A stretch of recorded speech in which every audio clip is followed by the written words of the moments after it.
Welcome along to Obsession Engineering and the Rapid Honda BSB team. We're at Brands Hatch, and in two significant changes from Snetterton, the sun is out, it is baking hot, and we have a garage. And because it's baking hot, let's go back in there. It's not actually any cooler, but I don't have to squint so much because of the sun. 20 minutes before our FP1, so there has been a whole morning of action out on track. The Superstock boys, Sam Cox and Tom Ward, we've been working with them. We've just had a debrief with them, and they've told us that after a few laps the track goes really, really greasy, or more accurately, the tyres go really greasy because the temperature's so high. So that is going to throw up a curveball for our session. But basically the bike is as it left Snetterton. We're actually on the same gearing, the same springs, the same damping. This place is quite a different nature to Snetterton, but I want some consistency with the bike, so we're pretty much starting with what we finished Snetterton on. Even though we're in the points in every race at Snetterton, we have not been resting on our laurels, so even though we've not changed much in the bike, what we have done is had Franco riding more. And so we had him at a rapid track day doing a Trackmaster session on Monday. He was working on some body position bits, riding around on his Superstock, basically doing a load of laps and keeping himself sharp. And then we had a trip to Cadwell the next day and did 3 dry sessions around there again on the Superstock, just keeping his eye in, keeping him up to speed. And he's currently out the back, getting his leathers on after a thorough warm-up. Yep, had perfect preparation. Snetterton was good. Just need to keep it on an upward trajectory. Now, a couple of minutes ago before the session, everybody is primed and ready. Pete has got the stopwatch ready so that basically we want to know the time from when I pull the tyre warmers, when I pull the plugs, because that's the signal for the lads to unwrap the tyres. We want to know how long it takes from that point to basically getting to the turn in point on turn 1. And this info will be useful later in the weekend. If we want to be in a group, we can work out from that time how far back along the track the group needs to be for us to basically tag onto them as they go into turn 1. Or ideally we're just in front of them so they come past us turn 2, turn 3 area, and then we can tag on. And so, yeah, Pete's got his stopwatch ready. It all gets quite technical.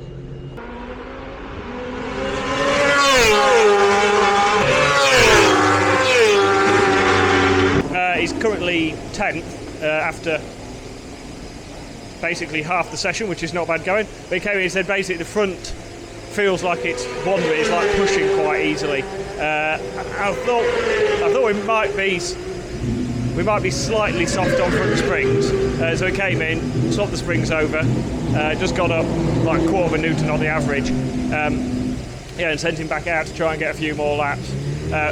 We have plenty of time. We're not planning on doing massive laps in this session, so it was worth him coming in and basically making it feel better because the pace is already there.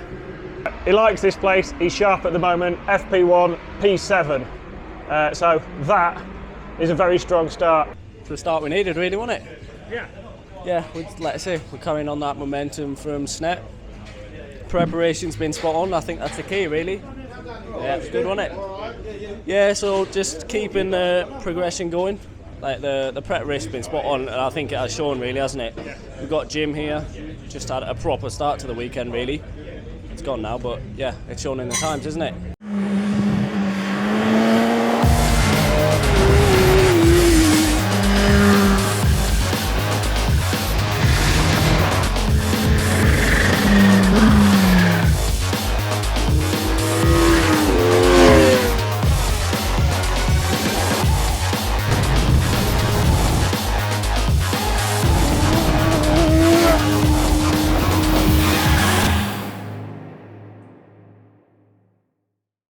Right, we've not reinvented the wheel from FP1 because the bike's working pretty well, but there is a little bit of an odd feel in the front, and the 3 places it's worst, paddock, turn 4, which is Surtees, and then Stirling, are the 3 places where you don't brake as hard as you're trailing the brake in, and so the fork's not sitting as low. And so what we've done is we've just lowered the front of the bike a little bit, a couple of mil lower in the front, and a tiny bit lower at the back, so the bike's basically running a tiny bit lower, and that might give us a bit more stability on the way into the corner on the brake as well, which might help us. We're also starting the session on the tyres that finished the last session. We'd nice to get them up to 20 laps like race distance so we understand what they're going to be like, and then we'll have a pair of new tyres in for the second half of the session because we're only allowed 2 pairs for the day. And so that's the plan, minor setup change. Basically Franco's got a few little bits to to work into as well with his riding, and so yeah, minor changes, go out, see if we can do something similar to this morning.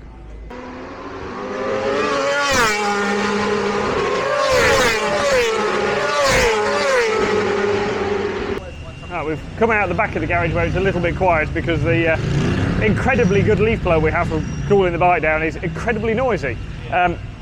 Right, we finished FP2 in 15th, which means we still have to go through Q1 tomorrow, and so we dropped a little bit position-wise, but we were actually on a really hot lap at the end, and then another rider who was basically touring down the back straight pulled back onto the line in front of Franco, and Franco was doing 170 mile an hour, and he had to basically run around the outside of him, and it cost us a big chunk of time. So we probably should have gone a little bit quicker, but that is motorbike racing.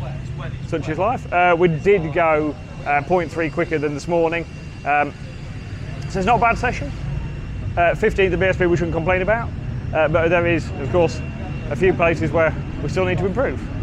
The other reason for coming out the back of the garage is we have the umbrella, the fishing umbrella out here, and Franco's got like a little paddling pool, little dip pool to cool down in. Is that nice down there? Yeah. Nice? Yeah. You do know we all peed in there earlier? Yeah, I've heard that joke too many times now. Excellent.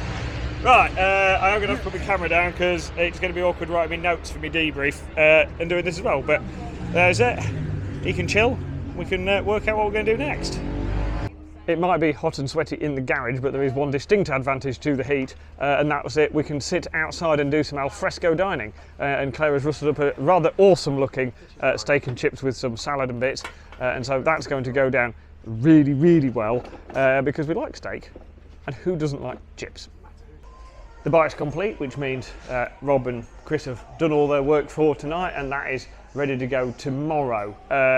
Like a little basic of what they do: strip and clean the brake calipers, bleed new fluid into it, have the clutch out and measure it and check all that. We have the shock out of it, take the spring off and basically check it's damping correctly, and that's not going off, and then pretty much have just a really good clean and check through the rest of the bike, check all the fluid levels. So in FP2, the rear, when we put a new tyre in, really we didn't gain anything. We gained 0.3, but most of the people were gaining 0.6, 0.8. And interesting, when I had a look at the data afterwards, the amount of slip we're getting with the tyre, especially on the way into the corner, the new tyre was actually had more slip than the tyre we took out. On the way out the corner it was no better, and Franco was actually having to be slower picking the throttle up. And so we've all heard it a load of times before of it's a Duff tyre, but that one, it wasn't terrible, but it certainly didn't give us any grip advantage over the tyre we took out. And so hopefully tomorrow when we have fresh in for qualifying, we will go a chunk faster. And that is the plan, to go faster and go forwards. Welcome along to Brands Hatch on Saturday morning. We have some cloud cover. It is considerably cooler, but Franco is still warming up ready for FP3 and then qualifying. He's got Jim, our gym guy, giving him a hand, basically making sure he warms up all the important muscle groups properly, and it also gets you in the mindset to basically, fight a little bit more and attack a little bit more. So this is a very important part of the process. And there's also, of course, stuff going on in the garage. So Chris is in charge of tyres this weekend, and we have ready to go today the pair of tyres from FP2. So they're going to do FP3, which is basically a 10-minute warm-up for qualifying. And then we have the qualifying pair. So we've got Q1, and then if we get through to Q2, we don't get an extra tyre. So we're going to be a little bit sensible because we know we've got the pace for getting through to Q2. So we're probably not going to run every lap in the session. I say probably, we're not going to run every lap in the session. We don't need to be out there for 15 minutes. And so that sets on. And and then we've got a set for the race later, but we don't have any stickers for those yet. We've made a plan for FP3 and quali, haven't we, Pete? We haven't told the rider yet, but we've made a plan. Yeah, we've sort of hinted to the rider, which is good. We need to get him to do loads of laps in the FP, just to get him up to speed again. Even though he only rode yesterday, still get a day-night sleep. Who knows what he did last night? I don't know, but he needs a wake-up call and just get him riding. And then but we think we've got the pace to possibly, fingers crossed, to get into Quali 2. But, so we need, unfortunately, we're only allowed one tyre. So we're actually not going to send him out straight away in Quali 1. Just hold back a little bit, save the tyre a little bit, and just hope he does that fantastic lap that'll get him into Quali 2. Then we'll have a bit of tyre for, for Quali 2. Fingers crossed, fingers crossed.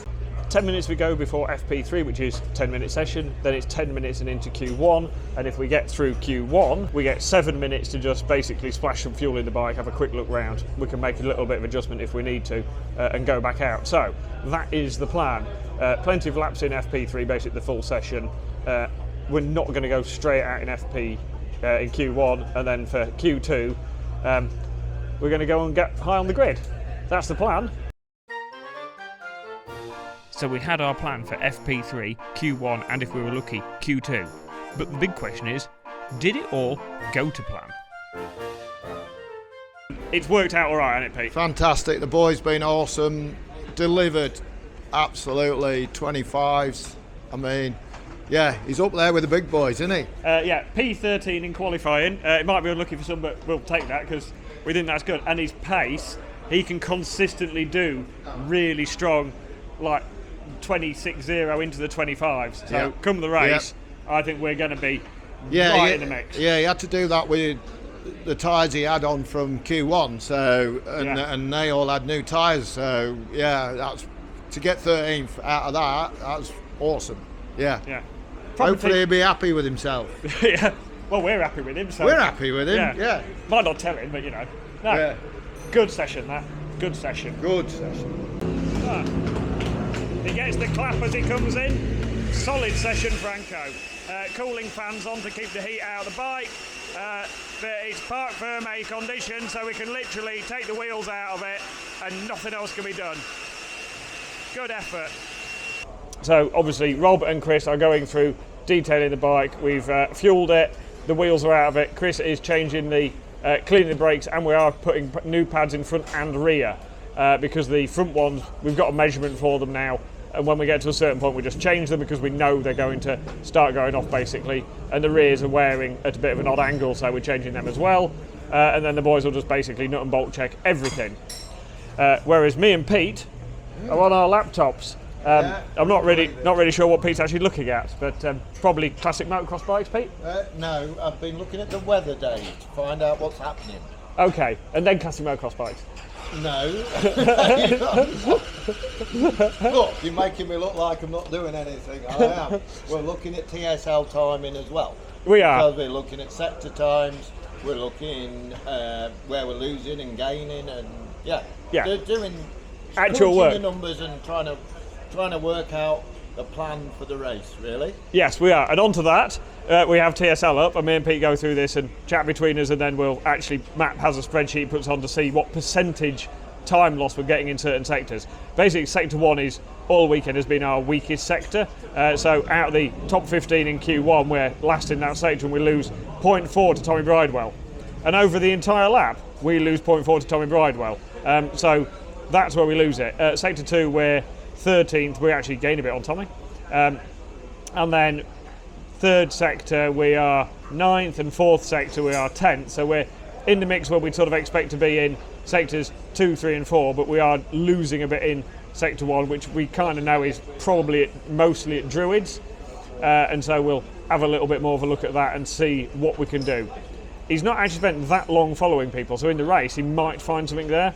But the nice boys at Honda yesterday gave us some data, and so they actually gave us a couple of laps from Tommy to see what he's doing in certain places, and I can't show you his data because it's not actually mine to give away, but what we do know is where Franco, and this is actually at Druids, he trails the brake off and then picks the throttle up sort of mid-corner as he's on the side of the tyre, and at that point there, for example, we are at he's at 96% throttle. The actual throttles are slightly behind because there is an offset. So he's at 90% throttle at 33 degrees of lean angle with not too much wheel spin. Actually, I'm lying, with 13% wheel spin, so a reasonable amount. and he is using the back brake. What we've learned from Tommy is, Tommy stops in the corner, apexes a little bit earlier and actually drives his throttle is on a little bit more aggressively, but he uses the back brake a lot more to control it. And so even today, Franco's been looking at how he can use his back brake. The red line here is our back brake usage, and it's basically trying to control the slide and tame the bike down and then control the wheelie with it. So one of the things we are definitely working on with Franco next is him using the back brake a little bit more in a few places to try and in effect use it as traction control, so we can go wide open throttle and then monitor it a little bit with the back brake. Now obviously it's quite a big skill to learn, but he's already started doing it today after we looked at the data yesterday.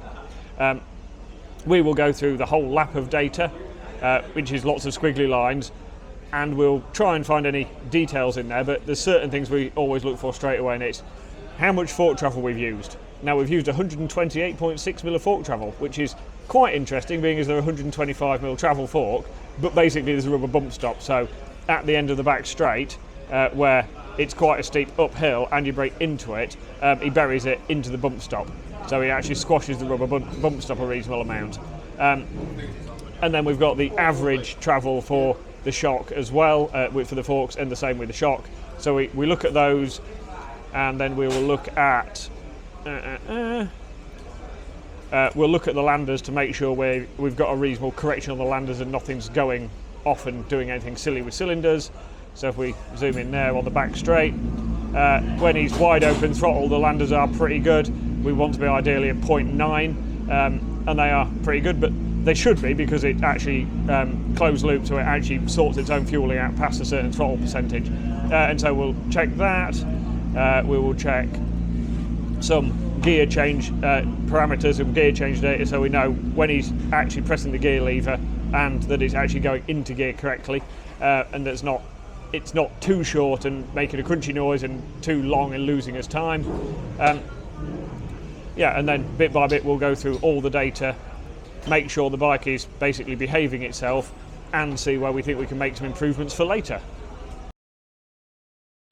On the grid for race 1, Franco's been for his obligatory wee stop by the barrier, and I mean, to be fair, Lee Bob Jackson's doing it, Josh Owens is really regular for it. Pretty much half the grid goes and does that, so standard. But no, we are cool, calm, and hopefully collecting points in a bit. If he has a good start, great. If he has a bad start, he knows he can do the pace on his own afterwards, and so we don't need to panic. There is 20 laps around here, so it's going to be a lot of work, but we're ready. Right, race has started. Not a great start, not a great first couple of corners. He got boxed a little bit, so we was down to 18th, picked Hickman off down the back straight first lap, but this is where he needs to be calm and just trust himself. He has the pace to go forward from here quite a bit, so he just needs to be calm and just work himself into the race. Go Franco.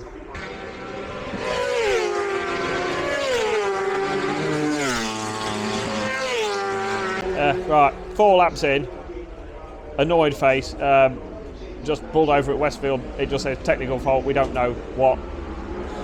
Having such a good weekend, reasonable lap time though, so we'll be midfield on the grid hopefully for the next one, but just everything was building up nicely, and then you get kicked by something else braking, so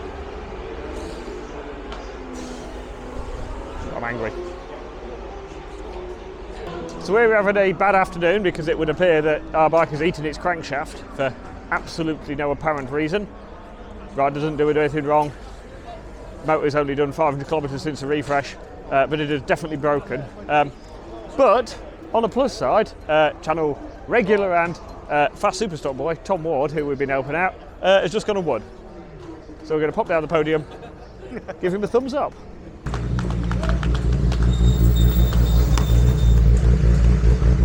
Right then, Tom. You've nearly done all your interviews now. Yeah. So, qualifying was a nightmare because it rained and you were nowhere near where you should have been, but that turned out all right in the race. Yeah, it was. You know, it's like heat at the moment type of thing. Ended up getting quite annoyed because I felt really good for sort of like definitely the front row, and then obviously the rain came out and I didn't even really do a lap. So luckily I ended up 8th, which wasn't salvageable, but bloody exhaust broke on the second lap, and it was just this horrible noise. And I was thinking, oh no, the bike's going to blow up, It's got louder and louder and louder and louder, but yeah, it wasn't too bad. Maybe that's giving me a bit more performance. Slash cut exhaust. Yeah. Oh. Cool. No, it's good. Yeah, good fun. Yeah, thanks to all you guys, for helping out as always. Love it. Well done, mate. Cheers, thank you. Same again tomorrow. Cheers, yeah, exactly. Yeah, hopefully I'll start from a bit higher this time. You polled. Oh, am I? Oh, yeah. Perfect. Love it. That's it. 26,999. Oh, didn't beat Dan's lap record then. Dan, I'm after that tomorrow. It's Sunday morning. Last night dragged on a little bit, and if I'm honest, I was very annoyed about our engine braking because it really shouldn't have done it. Franco's done nothing wrong. He basically can't. It's, you know, they're pretty solid, these things normally. Team did nothing wrong. We weren't over mileage on the engine by any stretch because it's only done 500 kilometres since a relatively expensive refresh. Oil wasn't over mileage or anything as well. Yeah, it's just decided to play us up, but that's life sometimes. But I was very annoyed, and then it took us a little bit longer than normal to get the engine changed. One of the engine mount threads in the cylinder head weren't very good, so we had to go and find an M12 by 1.25 tap, which is an oddity. So thanks to Alex Olsen's IWR team for sorting that out for us. Yeah, and we potted on and did a few extra little jobs and all the normal prep at the same time, so it was quite a late night, but we are ready to go. We need morning walk to double check everything, and of course it's rained overnight, so circuit's wet, but at least I found a new hat in the lorry, so it's not all bad. Warm-up completed. What we learned from that was putting the inter front tyre in that we went with a bit, it gave us a good safety margin at the start of the session, and for quite a lot of the session we were actually fastest out there, and he overtook quite a lot of people, which is a confidence boost. The last couple of minutes the lads on full slicks did go quicker than us, so we ended 15th, but good session. And actually we weren't there for lap times, we were there to make sure the bike was working. He's happy with the bike, basically no comment at all, it's working. It did actually nearly took the front through Surtees, pushing on a little bit, because you can't keep a fighter down, can you? So the boys are just going through the usual routine, all the bodywork off it, double check everything, especially today we're double checking there's no fluid leaks, no little weeps from anything, checking the fluid levels, obviously new tyres in it. We'll put the good brake pads back in that we had for the race yesterday, because we'd actually put some worn ones back in for warm-up, so we didn't basically waste mileage on good ones. Yeah, just go through the bike, weigh the fuel tank, fuel all everything, and yeah, generally have a jolly time. At least it's going a little bit better today so far. Back on the grid, so race 2, 12 laps this time. We appear calm. There are of course always nerves in there. And we have a little bit of a plan because we're on the inside down by the pit wall, so the plan is to go that way, up the inside of a few people, elbows out, first couple of corners, but calm but confident is the term we're going to keep using because it seems to work for us. So right, he's about ready, a couple of minutes before we have to pull warmers off and stuff. We'll see you during the race. First lap, first corner, Paddock Hill Bend. Buchan and Glenn Irwin down, and Glenn looked like he hurt, so hopefully, fingers crossed, he's okay. They're on safety car, but we had a blinding start and a good first corner. We're up to 7th behind the safety car, so that is a bit more like it. Right, we're back in the garage. Awesome start, got up to 7th, and then unfortunately Luke Hedger fell off behind us on the CDH bike next door at Hawthorne. It's a massive fast crash, snapped the bike in half. And he was conscious, but he looked like he hurt himself a bit, so they've scooped him off to the med centre, but they needed to red flag it to get him attended to and get the bike out of the way. So there will be a restart over 5 laps. Grid positions at the end of lap 6. I think that's 7th on the grid for us, which is awesome. So we need another start the same, but we're just waiting for the pit lane opening time, and then it's quick restart, so it's just me on the grid with the rider. Basically, they ride onto the grid, I'm pointing where to go, and then it's down to him to actually go and do the job again.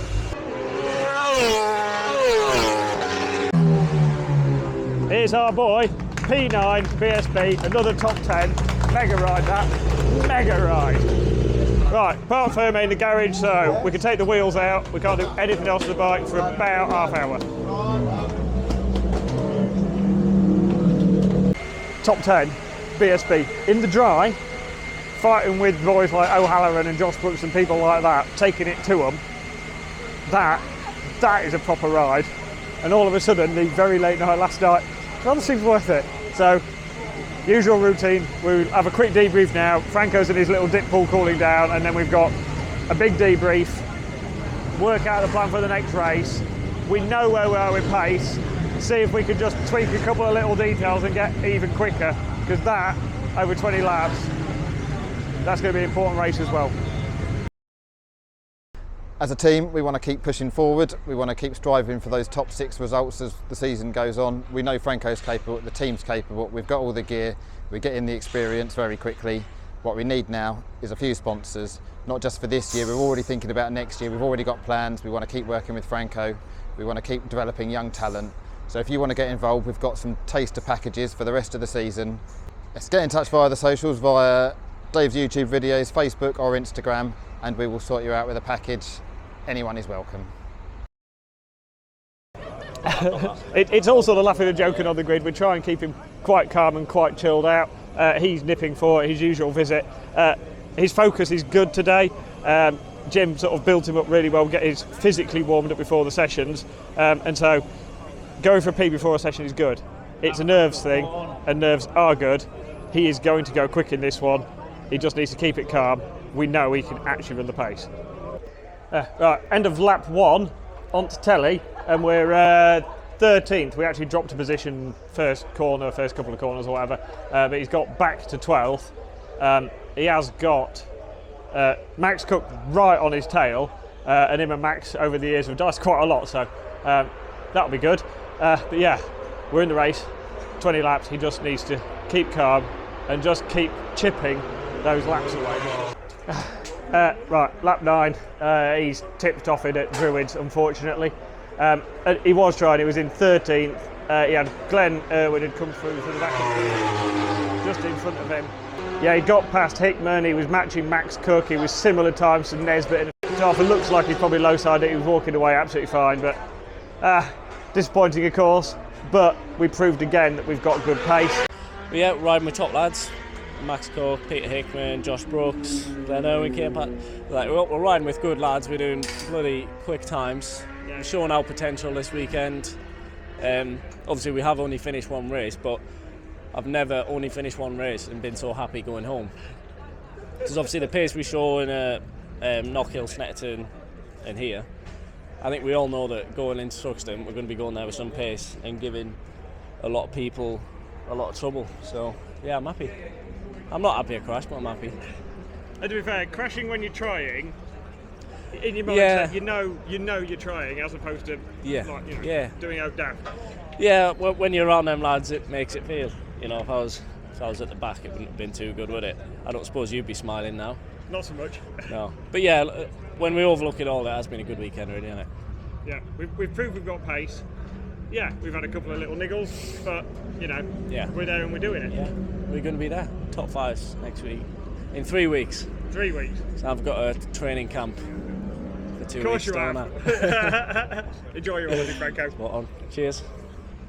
Claire, I can't help noticing Franco's got away from the afternoon unscathed, but you haven't, have you? No, I haven't. I had a little burn on the grid. So you got a little bit too close to our exhaust pipe, and yes. You got a little heat kiss. I did, yeah. Normally I don't stand that side of the bike. Now I know why. Won't be doing it again.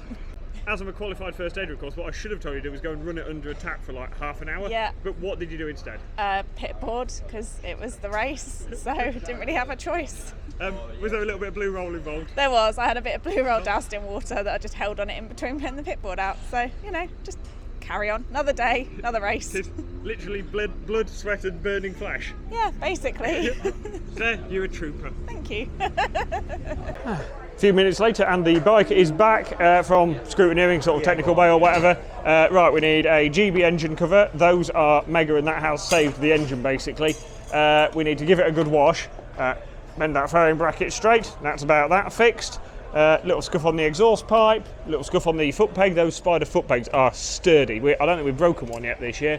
A little bit of gravel rash on our new tank cover. We'll change the underbar tubes because we always do if they've been crashed, because don't know how much impact they've had. Basically, Rob's straightened the clock bracket, but if we've got a fresh one, we will change that. But basically, we'll take it back to the workshop and give it a good detailing. As much of anything, that'll be cleaning. But actually, for crashing a superbike, that's not been bad at all. Right, and that is a wrap from Brands Hatch. So, okay, we finished sweeping gravel out of a motorbike and we did have to change an engine over the weekend. But what we have proved this weekend is that Franco Bourne has the potential to run easily inside the top 10. He is a proper talent. And as a team, we are finally getting there where we're actually putting him in the positions where he can showcase his talent. So even though it's not been perfect, I'm still calling this a successful weekend. So thank you for watching and join us again next time for some more Rapid Honda action.